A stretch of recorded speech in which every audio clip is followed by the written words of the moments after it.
Assalamualaikum warahmatullahi wabarakatuh. Bismillah walhamdulillah wassalatu wassalamu ala rasulillah Sayyidina Muhammad ibn Abdullah wa ala alihi wa sahbihi wa man tabi'a hudahu wa walah. Wa la hawla wa la quwwata illa billah. Amma ba'd. Faqad qala 'azza min qa'il fi muhkami tanzilihi wa huwa asdaqul qa'ilin. Qul hal yastawi alladhina ya'lamuna wal ladhina la ya'lamun.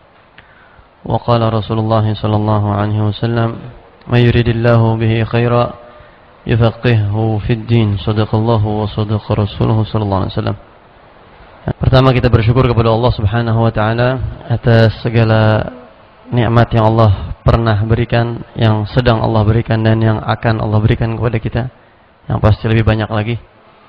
Alhamdulillahirabbil alamin. Di antara nikmat tersebut adalah yang sekarang kita lagi rasain dan udah kita rasain adalah nikmat iman, Islam, sehat, afiat, dijadikan kita umatnya Nabi Muhammad sallallahu alaihi wasallam, dan juga nikmat taufik dan hidayah yang berkat terkumpulnya nikmat-nikmat tersebut sehingga terjadilah perkumpulan kita pada sore hari ini. Alhamdulillah, semoga apa yang kita bahas, yang kita kaji akan menjadi pengetahuan yang bermanfaat, bikin kita semakin dekat kepada Allah dan Rasulnya, semakin mencintai Allah dan Rasulnya, dan semakin cinta akhirat. Juga salawat dan salam semoga selalu tercurah limpahkan ke haribaan paduka kita Nabi besar Muhammad sallallahu alaihi wasallam, manusia yang Allah perintahkan kita untuk menjadikan beliau sebagai panutan dan orang yang paling sayang kepada kita, melebihi kedua orang tua kita, melebihi siapapun di antara makhluk-makhluk Allah. Semoga salawat tersebut dan salam juga tercurah limpahkan kepada keluarga beliau, istri-istri beliau, sahabat-sahabat beliau, dan juga cucu keturunan beliau dan para pengikut beliau yang setia hingga akhir zaman kelak. Dalam kesempatan kali ini mungkin sedikit banyak ada beberapa hal yang sudah disampaikan sama saudara MC pembawa acara, dan juga ini hari adalah pembukaan.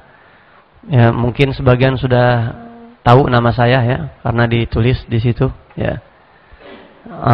Ini adalah insyaallah menjadi ajang silaturahim antar kita semua. Saya jadi tambah kenalan dengan sebab pertemuan ini, dan juga antum tambah kenalan dengan saya. Insyaallah mudah-mudahan membawa manfaat yang baik dan besar.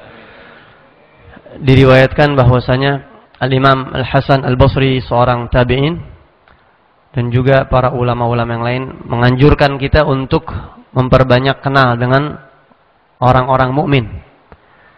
Saya yakin antum semuanya orang-orang mukmin, pasti insyaallah ya. Enggak mungkin datang ke majelis ilmu kalau enggak ada iman. Pasti orang mukmin.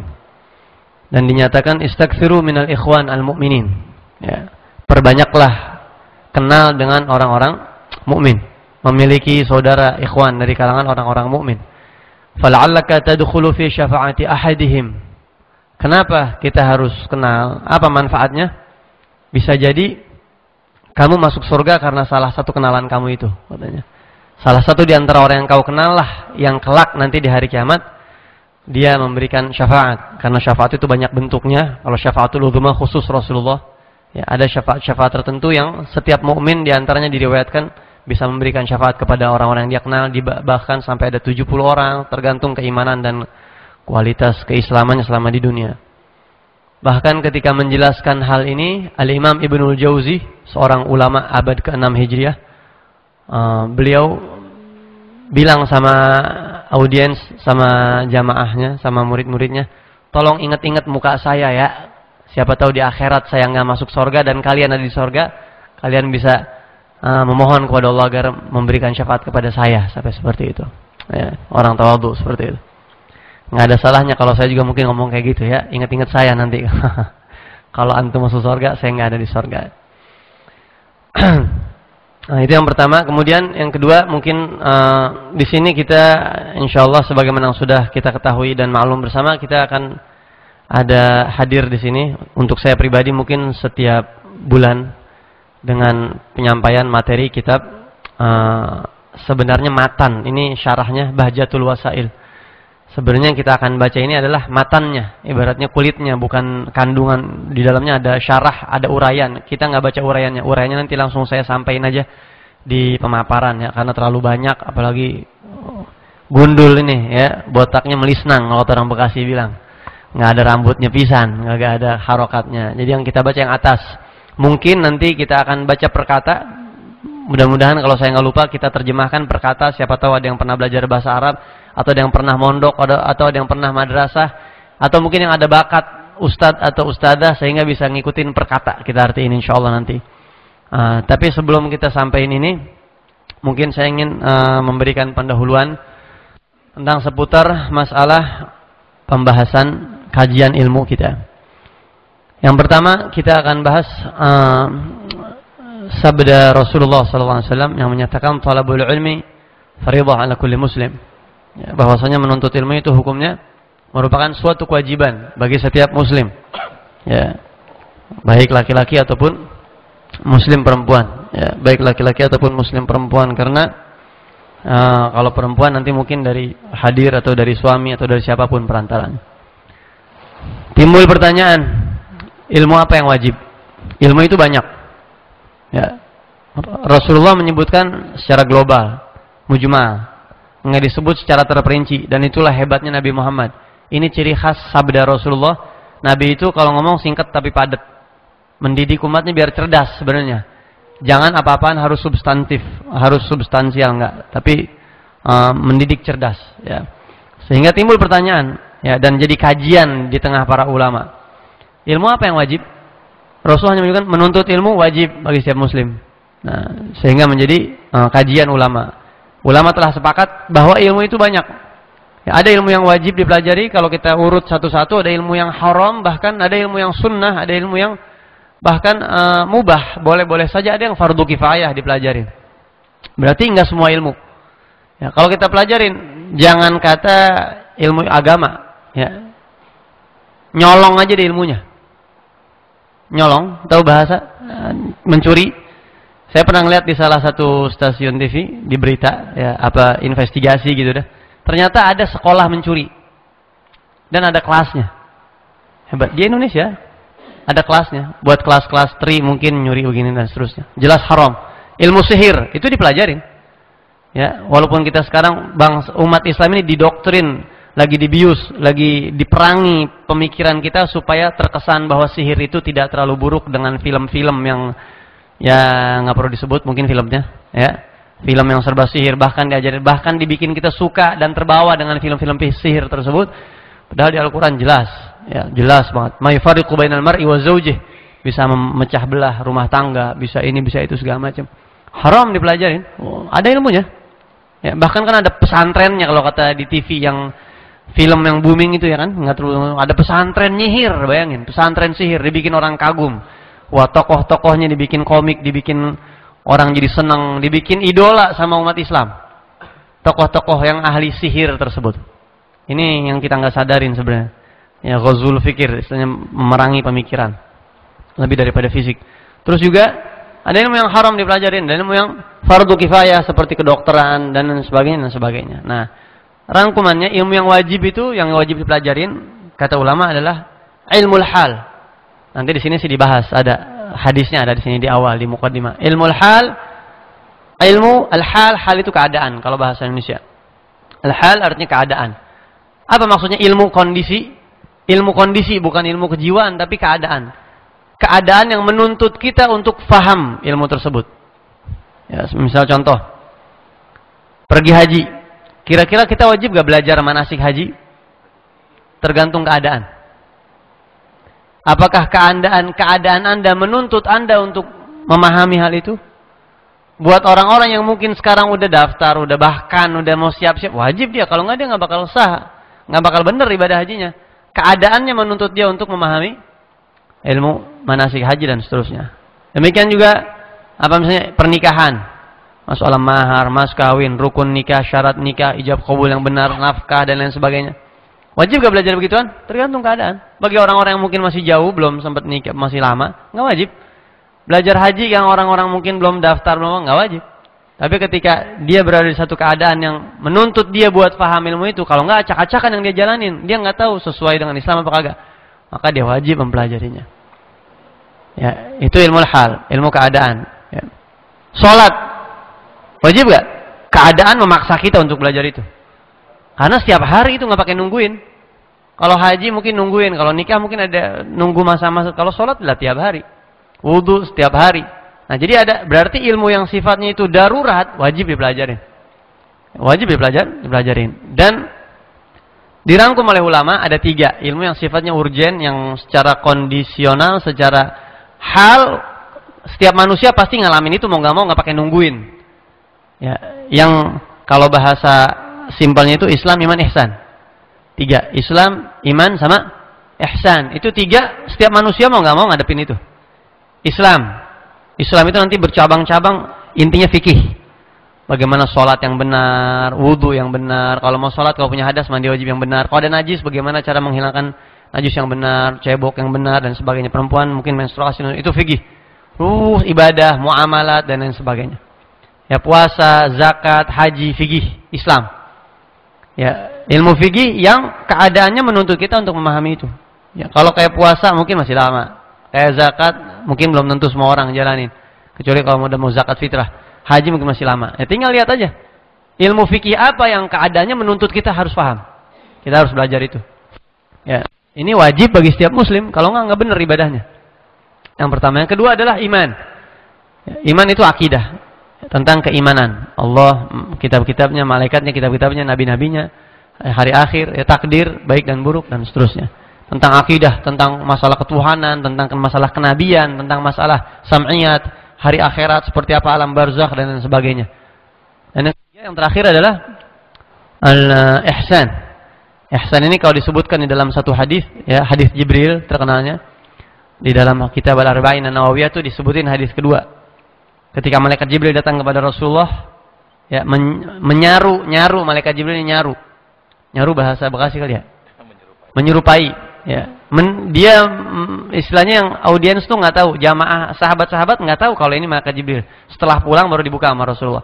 Pakai baju sangat putih, rambutnya sangat hitam klimis, rapi banget. Nggak ada yang tahu, nggak kelihatan bekas dari perjalanan mana-mana, dan nggak ada yang kenal. Duduk sama Nabi, nempelin dengkulnya ke dengkul Nabi, meletakkan tangannya, dan bertanya tentang Islam, iman, ihsan, dan kiamat. Ya, sebenarnya panjang tuh kalau dibahas. Rasul kasih tahu rukun-rukunnya, rukun Islam, rukun iman, dan terus bertanya tentang ihsan. Apa itu ihsan? Anta abudallah ka'annaka tarah, fa in lam takun tarah fa innahu yarak, kata Nabi Muhammad. Ihsan itu artinya profesional, dah katakanlah seperti itu. Berusaha profesional, menjadi seorang Islam yang profesional. Menjaga hubungan kita sama Allah dengan semaksimal mungkin, itu ihsan. Kau sembah Allah seolah engkau melihatnya, kata Nabi. Atau paling tidak kau selalu merasa dipantau oleh Allah, itu ihsan. Terus tanya kiamat, terus tanda tanya-tanyanya, terus pergi. Terus Rasulullah bertanya kepada Sayyidina Umar, "Ya Umar, atadri man sa'il?" Hai Umar, tahu gak siapa yang nanya kemarin tuh, beberapa hari kemudian, ya? Kata Sayyidina Umar, "Allah wa Rasuluhu a'lam." Enggak tahu. "Innahu Jibril atakum yu'allimukum dinakum." Itu adalah Jibril datang ke tengah-tengah kalian, sahabat, untuk mengajarkan pondasi agama kalian. Sehingga ulama-ulama usul fikih menyebutkan hadis ini ummus sunnah, induknya sunnah, hadis Nabi Muhammad. Kalau Al-Quran induknya Al-Fatihah, Ummul Quran. Kalau sunnah Nabi Muhammad itu induknya adalah hadis Jibril. Sehingga kalau dipretelin semuanya tuh, ya, dirinciin, diurai semuanya tuh, fikih masuk, tasawuf, akhlak masuk. Ihsan itu tasawuf atau akhlak. Akidah masuk, semuanya tentang kiamat, tanda-tanda, semuanya. Semuanya merujuk ke hadis itu. Ya, kalau dipretelin ntar fikih terbagi, ya, kalau mungkin ada apa tuh papan bor mungkin enak. Fikih itu Islam fikih terbagi 4. Ibadah, muamalat, munakahat, jinayat. Ibadah, terus muamalah, jual beli, gade, hutang piutang, dan sebagainya. Terus munakahat, masalah cerai, nikah, dan sebagainya itu. Terus masalah jinayat, pidana. Kalau nyolong wajib dipotong tangannya, kalau begini ditakzir, minum khamr, dan seterusnya. Ntar ibadah terbagi lagi, ada ada sholat, ada ini, dan seterusnya. Itu kalau diperhatiin semua, jadi kalau mau diurut-urut tuh satu hadis Jibril itu bisa sampai satu gudang nih kitab yang mensyarahkannya. Bisa satu gini, satu beginian semuanya. Kalau mau pretelin benar-benar. Ya, itulah Rasulullah ngucapnya sebentaran doang, tapi membuat orang berkembang pikirannya. Terus akidah. Udah semua tentang tauhid masuk. Tentang iman itu, dan ihsan. Ihsan itu bagaimana menjaga hubungan baik dengan Allah. Ihsan kan dari kata-kata hasan. Ahsana yuhsinu ihsanan. Memperbaiki, menjaga hubungan baik sama Allah. Dirinci 2 sama ulama. Ada muhlikat, ada munjiat. 3 itu semuanya dibahas di kitab ini. Islam, iman, ihsan dibahas. Nah, ilmu Islam, fikih yang setiap orang kondisinya menuntut dia belajar apa aja? Salat, puasa dan sebagainya. Terus akidah juga dibahas nanti tentang akidah. Kira-kira kalau akidah harus kondisinya memaksa kita untuk tahu gak? Mau gak mau.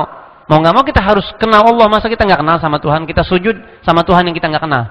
Sifat-sifatnya. Kita tidak disuruh untuk mengenal zatnya. Karena gak ada manusia yang bisa mengenal zat Allah. Sifat-sifatnya disuruh kenal. Karena manusia zatnya, akal kita ini dibikin sama Allah, disetting. Wa khuliqal insanu dha'ifa. Dibatasin.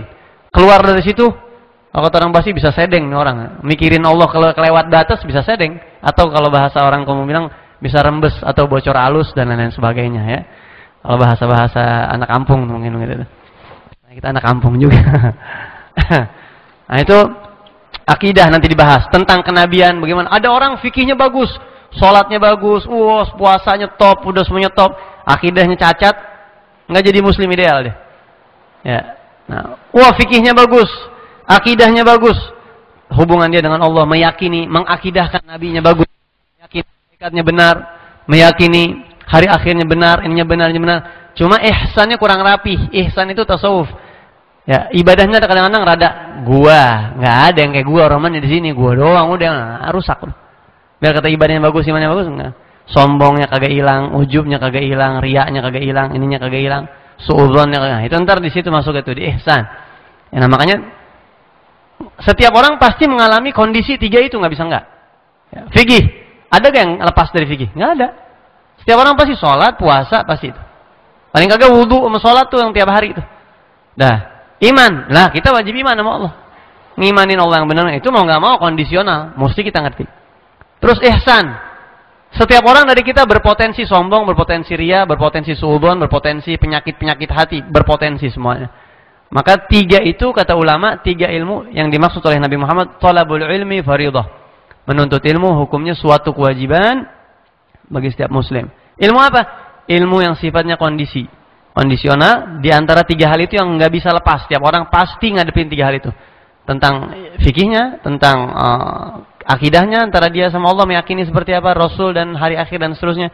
Sama tentang bagaimana dia menjaga hati dia. Karena Allah itu patokannya hati. Jadi ihsan sama Allah itu, bagaimana dia merasa selalu dipantau oleh Allah. Kalau kita dipantau sama orang kan biar rapi. Bagaimana caranya biar rapih dilihat sama orang, ya gak?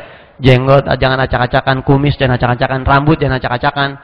Cincin kudu pakai bacan, dokoh mungkin ya kalau zaman sekarang. Ya, sendal kudu rapi, wah ini kudu begini, kudu wangi. Itu kita jaga pandangan orang sama kita. Sedangkan ihsan itu merasa dipantau sama Allah. Dan Allah nggak ngelihat zahir, walaupun zahir kita disuruh sama Nabi Muhammad rapi.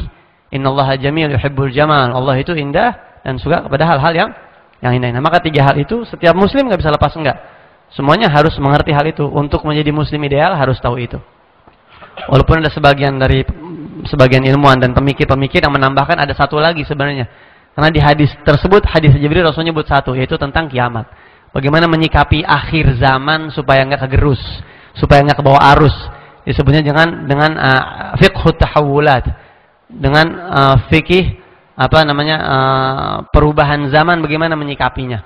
Melihat ini dan sebagainya. Mungkin itu nanti nggak terlalu di sini, nggak ada di sini. Dan itu mungkin kapan-kapan nggak tahu ya. Insyaallah di selah-selahnya aja.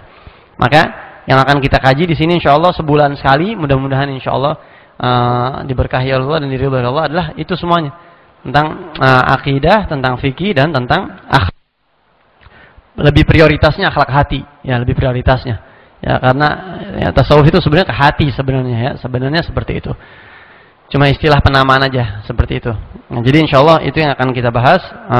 Mudah-mudahan ilmu yang kita pelajari bermanfaat insyaallah. Amin ya rabbal alamin. Kita langsung mulai aja karena pertemuan kita sebulan sekali ya. Di beberapa majelis kita hampir rata-rata baca kitab ini juga sama karena ini cukup untuk pegangan kita insyaallah. Dan juga kalau sebulan sekali saya nggak tahu berapa tahun baru kelar. Ya, cukup lama pasti lama. Ada yang udah 3 tahun belum kelar-kelar, segini doang udah kitabnya, gitu, udah kecil. Bahkan kita pakai matannya, kita baca, kita matannya. Kita langsung mulai aja. Dan nggak apa-apa insya Allah untuk memperluas wawasan, karena kita juga kan ngaji bukan di sini doang kan, ya enggak? Memperbanyak, kita duduk-duduk di majelis ilmu diperbanyak. Jadi mungkin ilmu-ilmu yang di sini belum dikaji, di tempat lain sudah dikaji. Nanti di sini ketika dikaji ulang memperkuat. Apalagi kita kan bukan tipe-tipe santri yang wajib ngulangin pelajaran. Jadi mungkin terulangnya ketika di majelis-majelis yang lain atau diulangin lagi. Ya, bahkan kalau diajarkan di dalam dunia belajar mengajar, dunia santri itu diajarin seorang murid itu harus sekurang-kurangnya bahkan kalau bisa sampai 20 kali, 30 kali mengulang satu ilmu katanya. Al-Habib Ahmad bin Zain Al-Habsyi itu baca kitab mengulangin pelajaran sama gurunya Al-Habib Abdullah bin Alawi Al-Haddad sampai 25 kali. 25 kali baca. Baca lagi sampai hafal akhirnya. 25 kali. Otak pinter lagi. Apa lu 25 kali baca. Nah, seperti itu. Atau juga bahkan diajarkan banyak ulama-ulama terkenal kita, bahkan disebutkan salah satu ulama waktu lagi belajar sama gurunya, saking dia nggak mau ninggalin ilmu pelajaran sampai dia belajar baca kitab mulu. Yang sama gurunya dibahas dia ulangin. Ini sih bukan kelas kita mungkin. Sekedar buat wawasan aja. Sampai akhirnya buang air. Aduh, mulus nih gue nih mulus. Gue bilang sama temennya, nih, gue tadi baca baru sampai sini. Lu bacain ya biar kenceng. Gue pengen kamar mandi, dia bilang. Dia di kamar mandi, temennya bacain. Lu bagaimana sih lu di kamar mandi dengerin? Lah kan gue agak cuma dengerin. Sekarang kalau kita di kamar mandi ada orang nyetel suara Al-Quran di masjid, kedengeran sama kita, dosa gak? Kagak, udah sama. Ya udah dibacain, bacain. Begitu ya. Cuma nyimak doang, saking nggak mau buang-buang waktu di kamar mandi, diem kagak ngapa-ngapain. Ya tetap ada ngedengar seperti itu. Sampai segitunya kesungguhan orang dulu.